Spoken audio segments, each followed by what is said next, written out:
very first, maybe the second live recording of the Off the Scribe podcast, and I have a very and interesting guest with me, Brigham Blackham. He is congregation member, if that's the correct term, of the Sure. Latter Day Saints. He is also a former theatrics teacher, if that's the correct term as well, Yeah, theater teacher, or you got it. Please. or a drama teacher. He Mhm. is a polyglot. He is an entrepreneur. He is a very interesting individual, and I welcome you to the show, Brigham. Hey, thank you so much, guy. Man, what a pleasure it is to get to know you, man. When you reached out to me on Facebook, I was like, man, this guy's got some fun ideas that he likes to share with people. I was like, I love doing cool things with cool people. So thanks for coming into my life, guy. I Yeah, appreciate you. perhaps you can give me some tips, on acting and drama and stuff like this, because I would like to become more acquainted and familiar with cameras and dialogue and stuff like this. And I want to improve, on that. Yeah, no worries. Well, one of the things that I think is great, just getting yourself out there and getting comfortable speaking with people, utilizing your body language, your vocal inflection, like all the different ways that you can connect with people. Every single part of the way that you communicate is some way that you can help in making sure a story lands. And today, I think, well, we're talking about this umbrella of storytelling, of archetypes and stories, so that we can figure out, hey, where do we fit in here? How do we make sure that we can tell and craft amazing stories? You can do this with your friends, with building relationships. You can do any type of storytelling when it comes to creating sales letters. If you're like, hey, I'm in business and I want to make sure that my stories are really well put together, and you think about it, there are so many different ways that you connect with people, and stories is the thing that typically stays in your brain. Our minds are programmed in a way that makes us want to understand stories, and we create meaning based on what's next to each other, right? We juxtapose two images and we start to create meaning between the two. And that's one of the things I absolutely love about theater and I love about film. It's so much fun to interact with amazing people like Guy, where we can see, you know what, Or storytelling Brigham. Yeah. simple, right? Or me, right? Thank you so much. It's so nice to get to know you guys. So how would you like to start off? What is the part of storytelling where you feel most interested? Well, I like that you sort of take on the part or the role of the host. You know, you take over your energies. Encompass the entire conversation, and I like that a lot about you. Your level of energy and your enthusiasm is simply magnetic, Oh, um, thank you. electrifying. I think you need that. Kind of. Very, very all over the place, kind of, banter and rapport, trying to get everything, trying to maximize everything around you and use it to your own advantage. So we both are lovers of storytelling. I love Right. theater, especially opera. I Nice. never understood opera up until a few years ago when I started getting into kind of classical music and opera shows.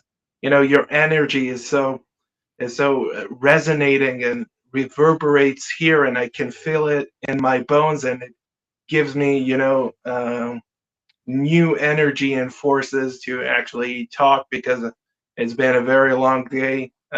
Yeah. Uh, and So storytelling is the center of our conversation. For And sure. I think we can talk about storytelling from a lot of perspectives, from uh, visual stimulants to olfactory, food and cuisine. Mm. Um, you know, um, can tell a story.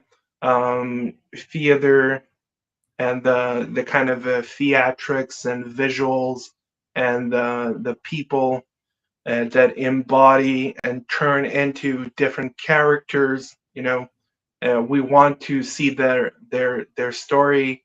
We want to kind of it's almost a voyeuristic type of need and want to or natural curiosity. Yeah. So, where should we begin in our story? About Let's storytelling. let's start in the middle. This is something that, as far as storytelling, that is such a skill, starting in the middle. Very rarely, if ever, will you have a story start where it actually begins. When you start in the middle, you start with the action. You start with, hey, this is where the mess was. This is what the problem was. And then sometimes you'll have a flashback and be like, here's how I got here. So when you're thinking about what is the mess that you are in, what is the mess that people are experiencing, that is what's going to give that hook. That's going to give the audience something to be like, oh, how did he get there? So let's talk about one of my favorite movies. If you ever seen Thor Ragnarok, have you seen this before? It's a Marvel movie. It's Yeah, phenomenal. I've seen. Um, I don't quite agree that it is the greatest I movie think of it's all hilarious. There time. are way better movies, but this one's one that I connect with, and I think it's hilarious. Okay. So let's just talk about how they start, because I think it's a brilliant hook. You have Thor in a cage and he's talking to himself and he's like spinning, right? And he's got this really scary monster that is basically looks like he's going to eat him and kill him, right? And Thor's just having this internal monologue. How did I get here? What am I doing here? And that hook right there makes it so you, as an audience, are like, how did he get here? Thor's not usually in a cage. He's not this little bird. What is going on? And that type of a hook is something that you can utilize in your messaging with clients. If you're a business owner, that's something that you can use in music. A lot of times you'll have a great introduction. The first 5 to 10 seconds of a song, I don't know if you guys know this, but the first 5 or 10 seconds of a song, if it doesn't catch your audience nowadays, people often won't keep listening. That we Mm. have this TikTok mentality. So you have to have a good hook. You have to give them some reason to keep listening. And Yeah, and maybe you can teach them Mandarin while you're at it. On yeah, TikTok. exactly. For sure. Yeah, I love teaching Mandarin. That was actually my background. Yeah, I use it's like storytelling. selling ice to the Inuits. I won't say the other words because Sure. of today's climate, but I will say the word Inuit to sell ice.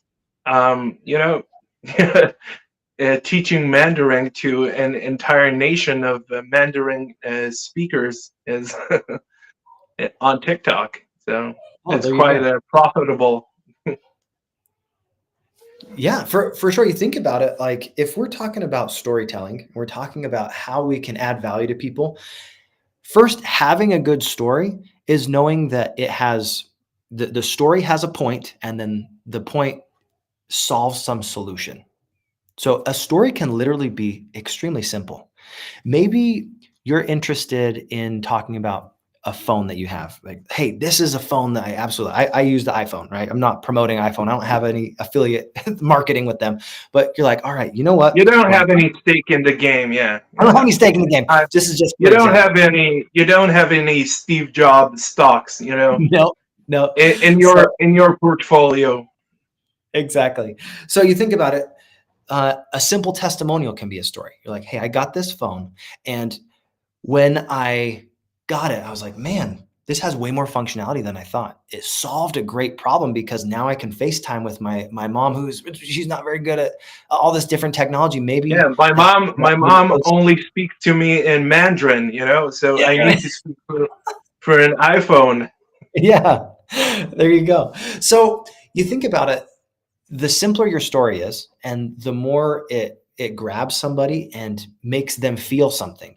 There's a cathartic experience. Have you ever heard this word catharsis? Yeah, This is I'm a. something that I have a master's degree in English literature, oh, so good, good. So I don't want to I'm just not throw out patronizing. terminology. I'm not You're good. patronizing anyone. I'm just.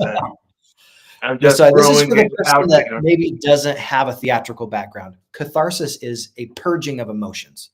When you go to theater, when you experience a great story, you allow yourself to suspend your disbelief and feel that story. It goes through you. It doesn't just come to you, it goes through you. And when you have that Yeah, experience come through you, the emotions go through you. 3D It and allows you, yeah, 4D. breathe in the experience, right? You participate in something that's fleeting and ephemeral. It just goes and then it's over. It's something that when you're sharing a great story, it changes the way that that you experience something. So Yeah, can I give you a concrete example? Is that okay, Guy? yeah. Of course, you're the All right.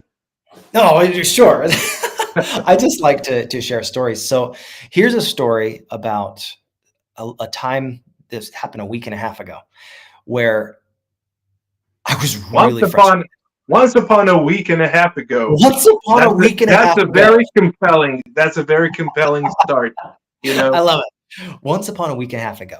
All right, I want you to imagine it's a foggy night. It's misty. I'm driving. It's past 10 o'clock at night. So it's dark everywhere. You see these neon lights coming and it says caution, Yeah, and fog alert. you run over Stephen King Yeah, I on your missed way Stephen home. King. No, I had to dodge him. It was good. No, you have caution, fog alert. And I'm following my GPS. I know my destination. I've got 3 more hours before I'm home. Okay. I've been driving for two or so hours. I'm getting off on this exit. And behind a semi, when there's a lot of snow, there's like a big chunk of ice that gets built up behind Mhm. it. Yeah, yeah, Well, yeah. there was that chunk of ice fell off on the road and it was like dark. I couldn't see it. Wow. And I was driving and I had like half a second to try and dodge it. I barely missed it, I thought, but it caught the side of my tire, slashed the tire. And you hear the and the wheel just You also almost have felt like it you was gonna come with the fall off. sound effect, Yeah, exactly. package. For sure. For sure. And that tire, it went flat. And I was scared because it was dark. There wasn't a lot of light there. And people were going 80 miles per hour. Okay. That's like around 100 kilometers per hour. No, 120 kilometers per hour. Super fast. And I Yeah. had to get off to the side of the road and switch this tire in the middle of the night. And at that moment, I realized, oh man, I don't have a jacket. I had a t-shirt and shorts on, and it's Oh no. 33 degrees Fahrenheit, Yeah. freezing cold. Okay, extremely It's very cold. cool. What is that? For Celsius is maybe one or 2 degrees Celsius. Really cold. Okay. yeah, it's nothing. And when when I got out of my car, I realized, man, you know what? I need to fix this tire right now because this is dangerous for me to be right here. I didn't have time to like call a tow truck because it was way past after hours and would have been very expensive. Like I'm gonna swap out this tire. Got the donut tire, put it on there, and I had this little lamp. Like I want you to pretend like you have this little lamp on your head. Yeah, yeah. And anytime a Headlight. car was coming by, I was like, "Hey, car, I'm right here," so they would move over, so I Yeah. didn't get hit. And I had these You white have the gloves on. glow stick. Yeah. Yeah, I didn't have any glow sticks. I did have a little caution tape, a caution pyramid thing where I put that in there and Yeah, yeah, stuck it on the yeah. road. But I had these cars coming by and I was like, hey, move out of the way. And they would go and they'd move out. But I was having to turn this with a tiny little screwdriver. And I finally got the tire swapped. But I had these white gloves on. And I wanted to share this because this is one of the points of the story that I thought was really interesting. Things don't just happen to us, they happen for us. And they happen to Mhm. go through us if we allow them after the fact to think about it. So this experience, it taught me lots of things. I had these white gloves, okay, so that I didn't get my hands all grimy and greasy. And Mhm. after I had turned, gotten those lug nuts on, I've gotten the wheels situated, I looked at these white gloves and they were no longer white. They were muddy, they were Yeah, grimy. that's what I was wanted to say. Yeah, yeah. You were willing to, to kind of, soil your perfectly good white gloves for nothing. Yeah, exactly. So I had these white gloves and I realized something. This was a lesson that I learned 10, no, almost 15 years prior to this. If you take a white glove and you throw it in the mud, does the mud get glovy? Um, Not an adjective in English, right? I think you have a better opinion of Thor Ragnarok than this one. So, Yeah. So but go on. I you're want good. to So see it through. glove, the glove does not, the glove gets muddy, not the mud getting glovey. And what I realized was, you Um, know what? Who you associate with, who you yeah, associate with, mind blown, mind exactly. blown. Who you associate with. Are you around people that keep your gloves white? Are you around people that actually help you stay on the straight and narrow, do the good things in Well, life? Or are you if around people that if spoil you? you're a coroner, if you're a coroner or a Mhm. mortician, then your white gloves would not stay so white, and pure for much long. Exactly, exactly. But what this experience taught me was not Well, only who you the associate, blood gets glovey, yeah, the blood gets and the glowy. There you go. glove the gloves get bloody and the blood gets glovey, from all the synthesized artificial material and the gloves, Mm, and I get that. yeah. But what I was saying, just to kind of summarize why I shared this story, when when you have an experience happen to you, you have the story. Now the point of the story. Sometimes you have an experience that on one level was just awful. It was cold, I was frustrated. I don't like Hmm. switching tires. It was really irritating. But when you step back and you look at it from a different perspective, you can start to learn different lessons from those stories. And what's Hmm. cool when you're sharing an amazing story is you don't even have to be the one that extrapolates that lesson. You can say, "This is what I learned," but somebody else in the audience could learn a completely different lesson. They might relate to it in a different way. Maybe they're Yeah, motivated by they take understanding. something. They Yeah, go take ahead. something different out of that experience than Exactly. yourself. And a great Um, story has that power to teach you multiple lessons. You think of like very simple stories, a lot of times they have one lesson, but when you apply it to your own life, maybe that lesson takes on new meaning. And yeah, when you find meaning within the story, you create a connection. And those connections allow you to make that story more meaningful and more evocative. It allows you to connect with the audience in a different way because you said, "Oh, we shared this experience together." That's why I love theater. yeah. That's why I love So great stories. yeah, sorry, a story of not a story, an encounter with a story, Mhm. can is well, what I learned from your story, Yeah, go ahead. is that the encounter of a reader or a listener of a story, um, his experience can be like that of a sheet of ice, um, puncturing your tire, Yeah. or it can be a soothing philosophical, a kind of a collaborative effort with conjunction, Mm. with the story and the characters and the plot and the environment and everything that goes with it. It can be like the glove, um, floating in the mud, the warm but grainy material and surface of the mud, but it can be a kind of a soothing experience. So Yeah. that's what I learned from your story and how I equate it to the experience of of a reader or a listener or a viewer when it comes to cinema and the stage. Um, so, what's your relationship in conjunction with the stage and the liberal arts? Liberal arts. I Not have a in a degree. derogatory way, but you Oh, know you're good. what I mean I by have the a liberal degree, arts. a Bachelor of Arts degree in Theater Arts Studies. That's Hmm? from Brigham Young University. And then I've also got endorsements in theater and Mandarin Chinese and dual language immersion. So that's Have my you ever accolades. portrayed? Have you ever portrayed, a character in the Oh yeah. Peking opera or Oh something like no, that. I've never done that. That actually takes years to learn that codified type Uh, of. that's a You that's a wasted opportunity, my friend. You should get know, on it it. could be. Yeah, if that was my specific interest, I totally get that. But one of the things that I do think I've learned over my decades of being in the theater uh, is when you are willing to step into that role to say, my audience, all the different people that are part of this production, let's live in this world for a moment.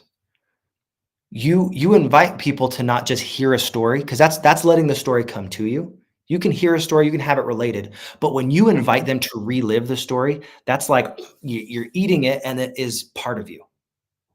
You're allowing Yeah, that to go all the way you through you. absorb That's it. that catharsis. Does that make sense? Yeah, you absorb it into yourself. But Mhm. you know, talking about that cathartic experience, you can't consume the entire thing uh, on one go. Yeah, sometimes. You have it has to be a sort of incremental sort of digestion kind of a process. Mm, If you know what I mean, totally. there are there are hidden messages, and there are things that are very implicit within a storyline or a character or an environment or some type of a scene that is seemingly is very out of place or seemingly doesn't serve any purpose in furthering the storyline. Mm, But then when you go back and you get older and you mature, and some of the characters, a lot of the characters in theater and stuff like that, they are grown ups. They are adults, and yeah. even even old old people. And when you're young, when you're kind of a young adult, adolescent, or even you know even not mature, but in the middle age, you don't understand a lot of those concepts. I'm headed in that direction.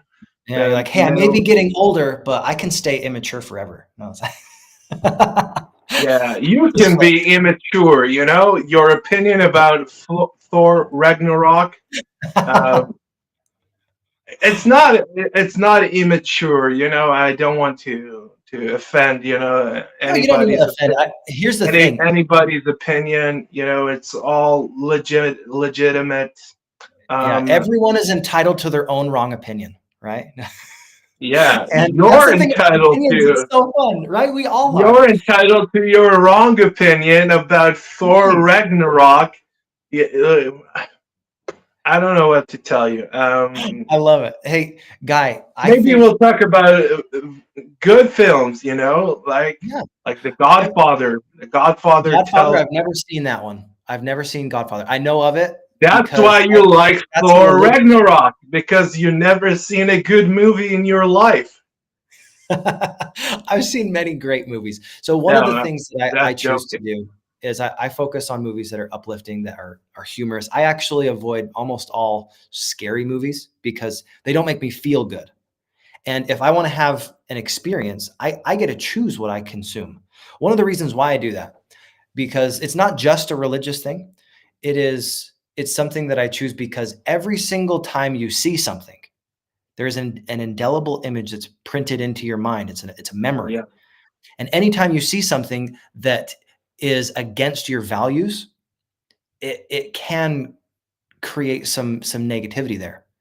And I'm not opposed to yeah, having those types of views. It's just I'm very selective with what I choose to consume.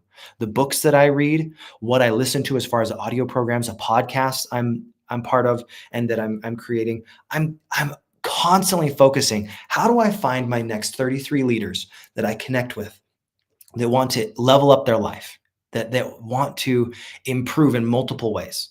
That's what I'm focusing on. So It's not that I wouldn't be willing to watch The Godfather. It's, you know what? There's so much great content out there, so much amazing content.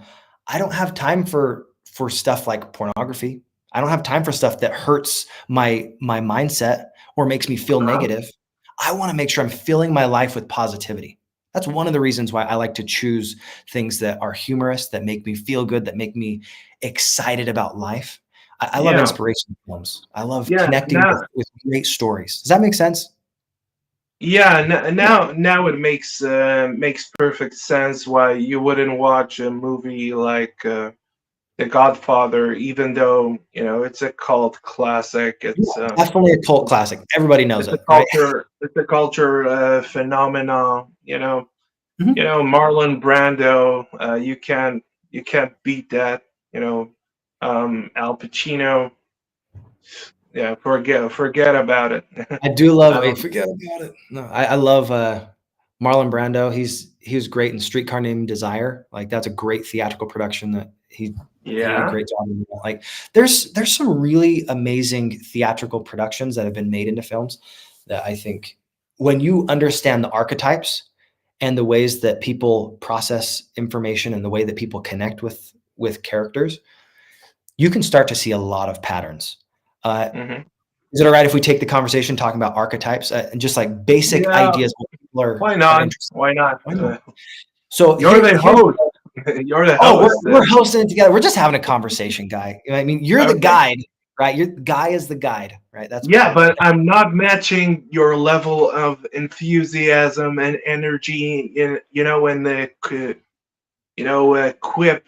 Um, yeah, I have to level up. A part of oh, your level up. There you 33. go. Yeah, Well, leveling up. That's the name of my podcast, guys. So absolutely, you want to go check that out on YouTube. I But know. Yeah, it's one of great. the Why things not? I wanted to bring up, guy, was this. You know, all of us are driven in multiple ways.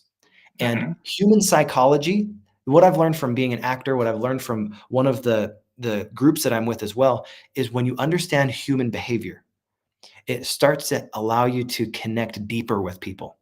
So, Guy, let me ask you this question. Besides work and family, what are you most passionate about? Mm. Well, um, it's hard to quantify because my main occupation and passion is art. Yeah. You know, the I write poetry. I write short stories. I'm working on a fully fledged novel and nonfiction fiction. Sorry, Mhm. um, it's sort of a post-apocalyptic uh, fantasy kind of book. You wouldn't read it, if Yeah. if you wouldn't watch, a horror movie like The Omen No, would not uh, watch or The that. Exorcist or The Exorcist or The Godfather. So there's no way you would be reading my book, even if it is published and distributed in English. So there's no way. Um, but I paint portraiture, Mm, so you can't consume anything that I do sure. essentially because my poetry is very, very spiritual, Mm, very layered, very implicit, and I try to experiment with a lot of different kinds of medium and media in poetry visually. um, you know there are certain levels of engagement or immersion when it mm, comes to a work of art, and so I think I don't want to say that you're missing out on a lot of um, I wouldn't say important or very influential concepts mhm, in in philosophy, in culture, in history, music, art, all that stuff. I can't make that judgment, to tell you that you're missing out on those things because everyone, paves their own path and route in life, and the destination is the same for everyone. Everyone will be well. I don't want you to have that because you're such a goody two shoes, church boy, and I don't I'll want take to. I don't want to spoil your pure white soul, and and to ruin it. But I'm wearing black, but you're wearing black, but you have a white hat, So Oh, there you that's go. that's uh act like the bad boy from the outside, but on the inside, in your mind, you're that you're pure. So the hat, uh, the color white, of course, represents purity. Purity a lot of times. Even that because Mhm. in Christian terms and ideology and theology, um, the color white, of course, presents purity. Yeah. Yeah, abstinence, even. Guy, is it all right if Uh, I rephrase the question for you? So one of the things that I think I'm going for here is all of us are driven in lots of different ways. We all have mhm, different passions. And one of the ways that characters and stories that are really just fleshed out characters, the way we connect with them is we feel like we're driven in similar directions. We have mm, similar passions. So I call this the drive system. It's a 5-step system, right? And you can find these archetypes all through different stories. Are people motivated by creativity, performing, or uh, going out there and living their very best life? That's someone I call a director, right? That's that D in the drive. R is a relator. This is someone that wants to be involved with their community. They want to connect. They want to make sure that they can share their stories and get the hugs. And you've all got somebody in your mind, I'm sure, that you're like, oh, that's my grandma or that's my mom. These are characters that you'll see over mm. and over. It's a pattern, that archetype. That third one is that an intellectual, someone that loves systems, organization, processes, understanding the data. Like you may think of like C3PO from Star Star Wars, Wars. right? That's intellectual to the T. And then a validator, right? A validator. a This is British, someone that a loves British old having, colonial, yeah. type of character. Exactly, right? Very strict, like mixed spirits, organized and Yeah. focused. And then the validator is someone that wants to be admired. They want to be noticed. They want to get their name out there. They want people to recognize them.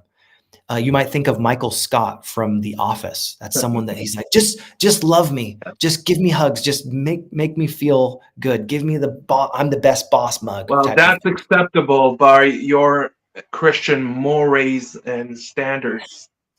I absolutely, because it's something that makes me feel good and it's funny. Well, But there are definitely times when the office definitely crosses lines. You're like, that's I don't love it. But there are yeah, certain moments.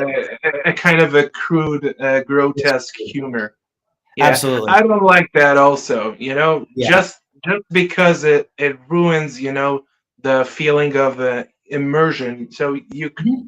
you try to create believable characters, and of course everyone is flawed, and they fall to their baser instincts all of Yeah, the time.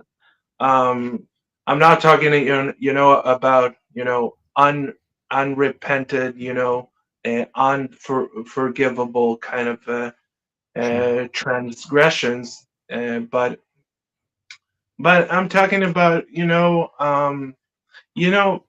there are times where there's grotesque and crude humor, in points in the plot that don't make sense, Yeah, and it's they grating on just, you, right? It's offensive. and they won't get a laugh, not from me. And No, a lot of times I actually get that as well. They do something called shock value. most of the time it's the same reason why, people who are great orators or speakers, they begin their kind of a speech or oration with some type of a crude, sexually charged kind of a statement, or joke or something like that. It always happens, because they try to break, the ice, the tension. It never went down, good with me. Right. I never understood why, you Well, came to I can speak. share the whole idea why they're trying to make a connection with the audience, but if you don't understand your audience, it actually creates more distance. So when you're Yeah, talking to someone who gets that rise out of it, yeah, I totally understand that. That can help you yeah. create. Yeah, most of the time you're not talking to, a captive audience. You're talking about people who voluntarily assembled, um, came to your event, came to watch you in particular. Um, so, so getting back to that kind of acronym, Yeah. Well, I'll review it really the quick. So the drive. first one is a director, right? Director, they're all focused on lifestyle, right? Their creativity. Uh, a relator, that's an R. They're focused on Mhm. community, okay? Director, Relationships. relator, And then an intellectual. intellectual, they're focused on systems, on organization. A V is a validator, and they're focused on Mhm, admiration. And then this last one is an executive. They're focused on proof, on the numbers. mhm. Show me the money if you know what I'm talking about, Jerry Maguire. But it's Yeah, all I about love I love Tom Cruise, and I love Jerry Maguire, and I simply love that movie. It gets sillier and sillier throughout the years, and when I've watched it, I was a little kid and I didn't understand almost anything, the plot and stuff like that. And now I like it a lot. I like it a lot because it's so endearing, and its formula is so simple. yeah. Um, it doesn't try to go into a complex kind of a philosophical banter and concepts. It's quite it's quite straightforward kind of a experience that you're getting Yeah. without any, kind of a baggage and stuff like that. Even though I enjoy most of the psychological, dramas and thrillers and stuff that you're not allowed to watch. You know, So who, who, psychological thrillers, who? I love a good brain teaser, like Interstellar, Yeah, or you've got those ones that make you think. I love that type of psychological thriller. I'm yeah. not okay with like I like slasher. the Interstellar. Yeah, I don't like slasher movies. I like Yeah. psychological thrillers. Yeah. Um, Unfortunately, you can't find a lot of good movies. Nowadays, almost nothing. Um, Hmm. Are you allowed to watch something like Dune, for example? Oh, I could watch Dune. I haven't watched it. You Because should. recently, I mean, I've really focused a lot on understanding what I can do to tap into my own drive as well, creating more. I'm focusing not so much on being a consumer, but actually being a contributor Yeah, a for creator, specifically for a social media. creative, a Mhm. creative as opposed to consumer. Yeah, Yeah, and I if you, understand. I get that feeling. I yeah, get that feeling a lot. I started feeling, kind of guilty that I don't produce as much as I did in the past. mhm, I've written hundreds of poems and poetry. poetry books and short stories, and I like, to mix and match and experiment with a lot of ideas. And my ideas, they truly come from me. Mm, I almost never use any outside kind of pop culture or mm, mainstream cultural or literal reference or stuff like that. I almost always use my original. You know, no one will, no creator or poet or writer or author will ever divulge this to anyone. That maybe some of their ideas are not quite uh, original. I'm not saying that. Guy, can I actually share a secret? Can I share a secret with you? Yeah, Are you ready? yeah. Okay, so here's the secret. There are no original ideas anymore. I heard this in theater and I was like, wait a second. There's a lot of original ideas. And then you really break it down. The more you understand human psychology, the more you understand stories, Hmm. the more you recognize that people are doing the very best that they can with the circumstances that they have and the story they create in their mind. You look I'll at tell any you character. what. I'll tell you what. I've had editors tell me in the past that my stories are so original and complex, and my narrative is, it's unfilmable. Yeah. You cannot stage something like that. And I had a very wild idea to. Well, it's not that wild. It has happened in the past. There is cultural precedent to. I wanted to make my novel into an opera, Okay. a libretto.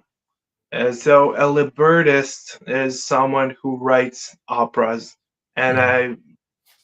I looked for someone like that to, you know uh, to produce and reimagine my novel into a fully fledged opera. But you also need a composer. You need, all the resources, the, locations, connections, all that Mhm. stuff. And I don't have a lot of that. But editors just tell me flat out that my stories are so convoluted and complex that you can't even make it into a published.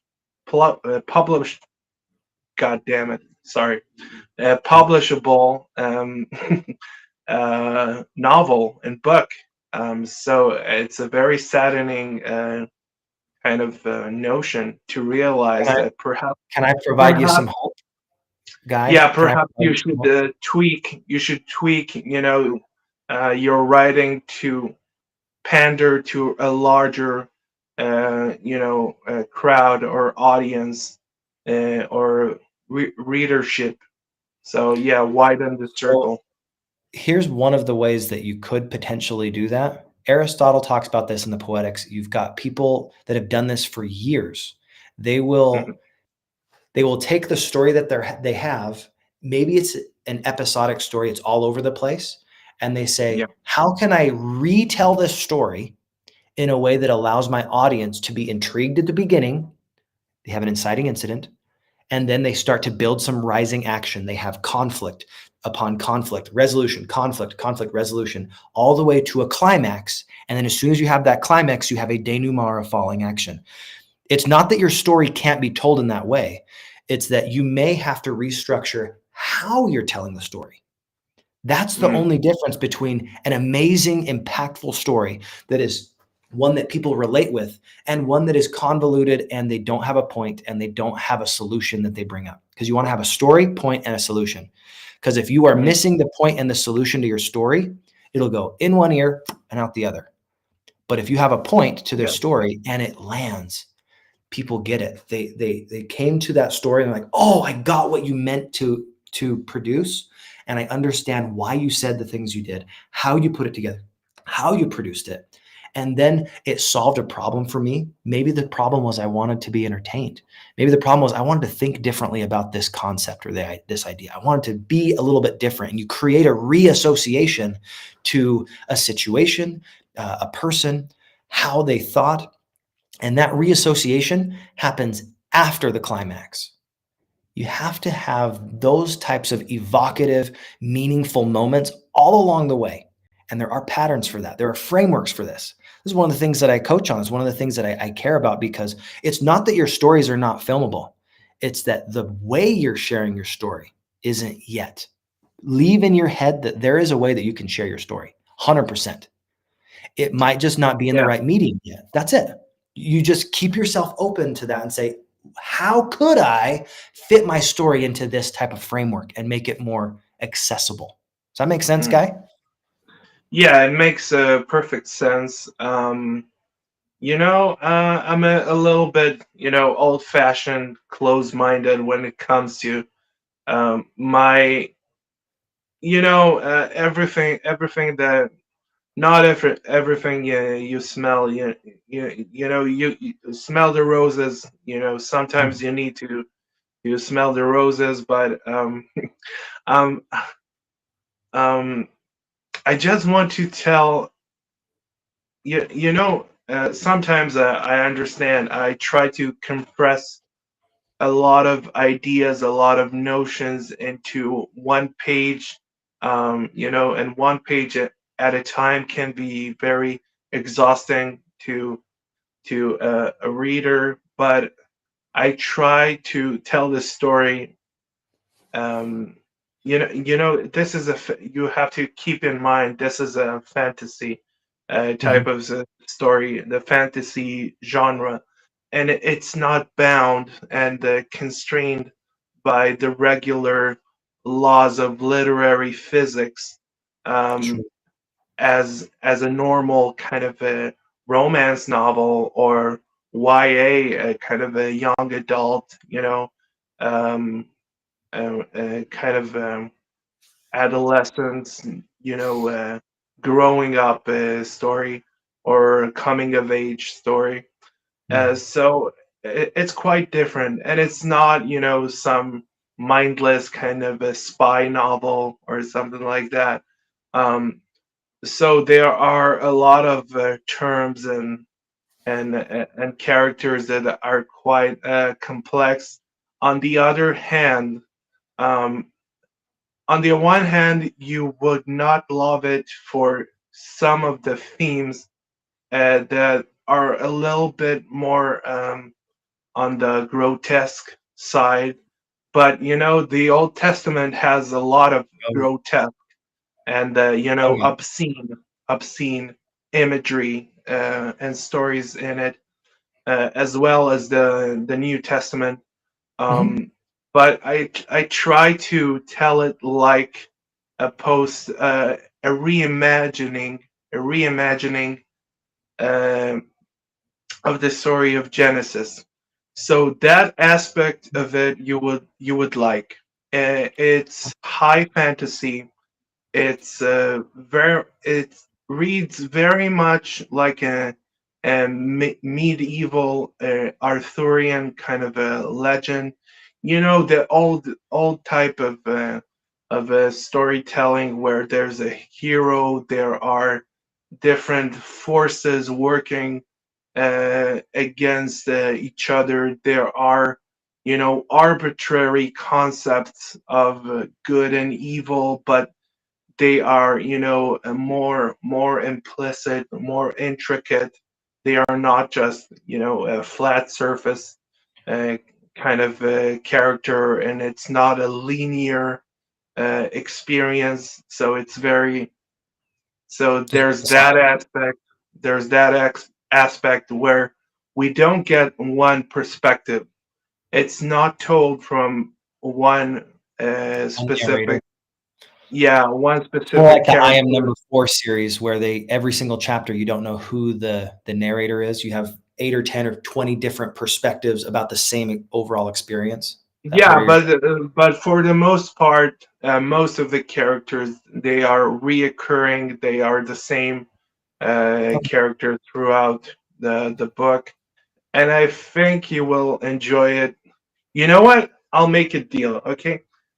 If it gets published and translated in English, I will mark out all of the passages that are like obscene and unchristian, and I will send you the book.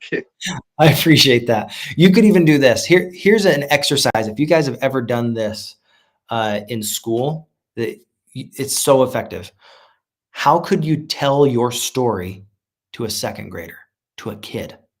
If you can relate that story to a child and use the language that they can understand, that's how you can make it meaningful for the masses. I'll tell you the beauty. I'll tell you the beauty of the concept. In my opinion, it's my book. Of course, I'm going to think that my idea is very beautiful, very innovative, very engaging, very meaningful, I think, and impactful because it's my book. So, um, Sure. so um, it is a melding of the story of Genesis and Revelations. Mm. That's the beauty of it. I'm trying to tell that entire narrative. Of course, I'm not using any biblical characters. At any point, I'm reimagining. You could call it a type of heresy in medieval terms. It is a heresy, to attribute, different aspects, different traits or feats of courage, or if you would say, if you were to say that Moses did not exist, and he did not receive, the oral Torah and the Ten Commandments on Mount Sinai, but some plebeian, uh, unknown John Doe from the street, that will be considered a type of heresy. So when Um, you say plebeian, I've never heard that word. What do you mean? Like a an plebeian ordinary is guy? sort of, yeah, it's the run of the mill, kind Sure. of a John Doe, um, you A know, layman, just random guy. just Okay. a layman, a proletariat, a plebeian. There are so many different terms for the common The folk. ordinary So man, the ordinary man, or the yeah, everyman, if the, you're using a the theatrical term. everyman. There is even a highfalutin word for that. I There's don't a even know what that is. Highfalutin? yeah, a quotidian. Quotidian is Quotidian. a So that's a codified word. Someone that. yeah, it's a Shakespearean that Mm, word. So a quotidian means the everyday kind of a regular routine life. cool. So yeah, Quotidian. Nice. Quotidian and plebeian. See, that's why you come to stuff like this. You can learn new yeah, words, guys. yeah, and Love it. I have a thespian to talk about, I love to it. talk with about storytelling. Yes. Well, Guy, Thespian? I do have to wrap up just for a second, but before I go, is it all right if I share one last idea? Is that all right with you? Yeah, you're the Okay with host. you? Is that not? Oh, no, it's good. One of the things that I really wanted to make sure I impress on your audience and anyone that's listening to this, guys, it really comes down to the story that you are believing is you are the one that you are acting on. If you have a story in your head that is not serving you, step away from it and ask yourself, is that story serving me?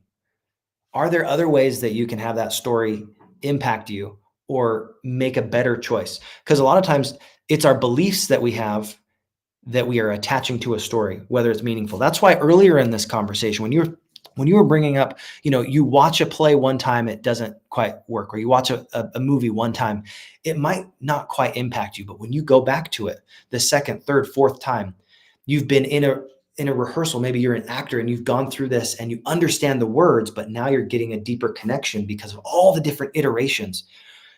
There's an impact in layers. And as Mhm. we increase our understanding of human nature, You know what? understand You our know drive, what we can do. shoot, You know what we can do on your podcast.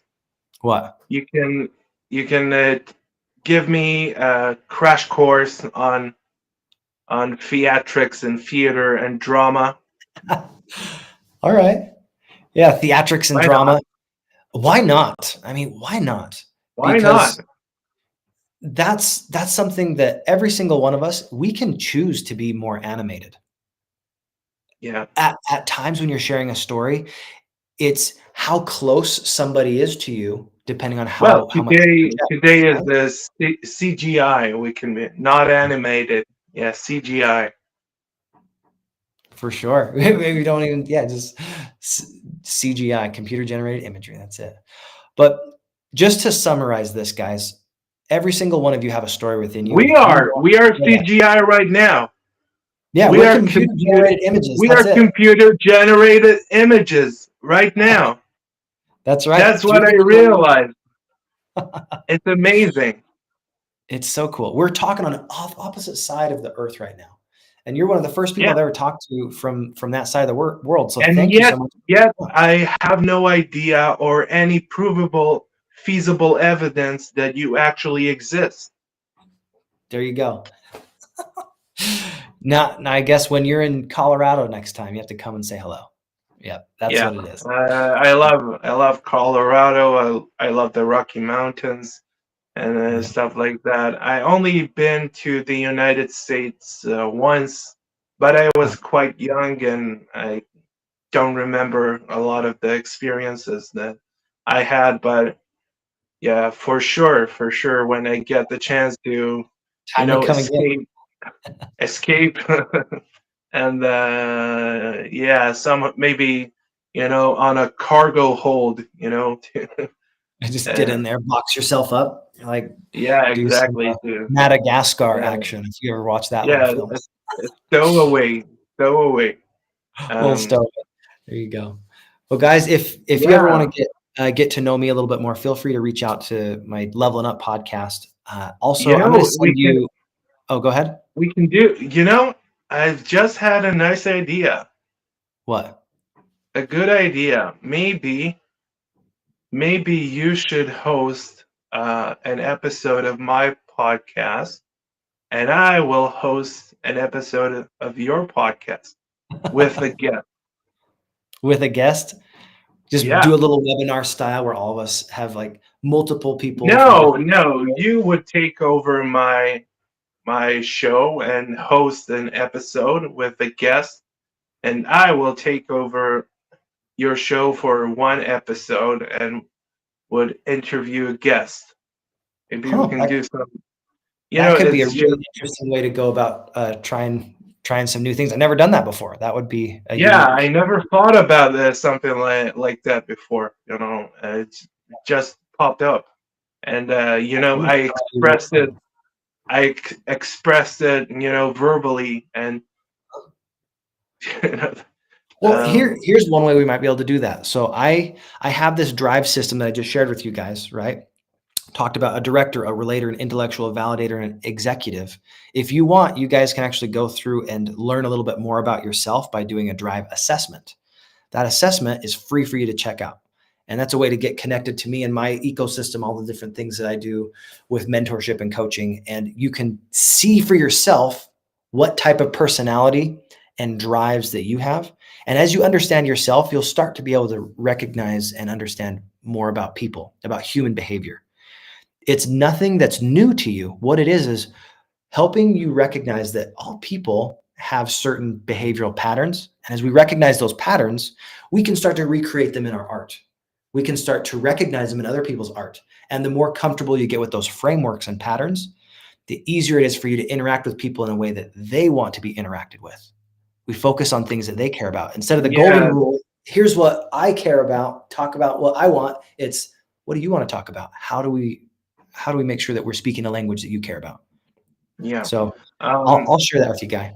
There you go. yeah, well, yeah, I will link it in the first comment of this Fantastic. live stream. So if you made it this far, um, as in a lot of people, dropped in and out, but that's fine. We're at the end of the live stream, and you don't have to be bored by me anymore. But you have a new host for the show.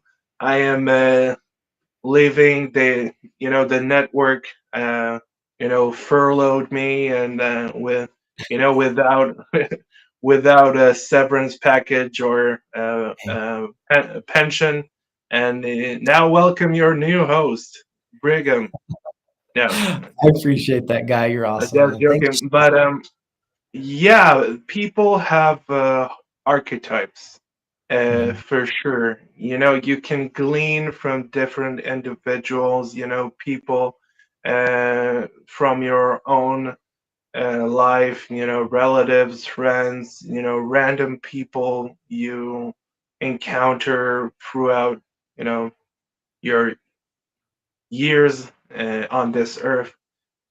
So, and from a lot of different environments, uh, business, work, education, um, just your circle of friends, your community, um, perhaps your church. Uh, yeah, and I think we should open our eyes to different possibilities because, um, you know, that's how great storytellers actually, they steal, from life. Yeah. And, they borrow different archetypes from their daily experience. A coffee shop is a great place to write because there's Yeah. always a constant flow of people, a constant traffic, and you can see a myriad, a spectrum of different personalities, and you can learn from that and encounter new individuals and persons, and intriguing, or even maybe exotic, maybe terrifying, maybe menacing, maybe happy, maybe joyful, maybe types of individuals that you would like to know about more, and you don't have a chance, Mm. and you can get to know these people that you never got to come in contact with in your own life through the stories that you write. So you kind of immortalize those people without their knowledge. Yeah. Although there are a lot of cases and stories about lawsuits, of people borrowing, um, you know, and Well, here's one thing I guess writing. you can add too, just to finalize this idea of plagiarism. Plagiarism is if you are borrowing from one person. Creativity is Yeah, when you it's have it's not 10, it's 20, not 30 inspirations. exactly plagiarism. It's more like libel suits. Oh, yeah. When you Okay, so you're like saying, "Hey, this is what they said." Yeah, it's not plagiarism. Plagiarism, refers. You know what plagiarism is, Direct but I'm copying. talking. I'm talking about libel suits. Yeah, Oh, okay. slander and stuff like that. When you start writing, there are people who intentionally, there are writers who intentionally model or fashion some type of a persona or character, and um, they make a fine distinction from the actual person Yeah. that they're writing about, and the character that they are building in the story and creating, and trying to make a slight distinction, Right. trying to tweak some of the facts, the chronology of events, what came before what, and distorting geography, and the dates of the occurrence of events. So sometimes they get Please. away with it, sometimes they don't, and you know, there are a lot of libel suits and slanders. People, even caricaturists, caricaturists, Mhm.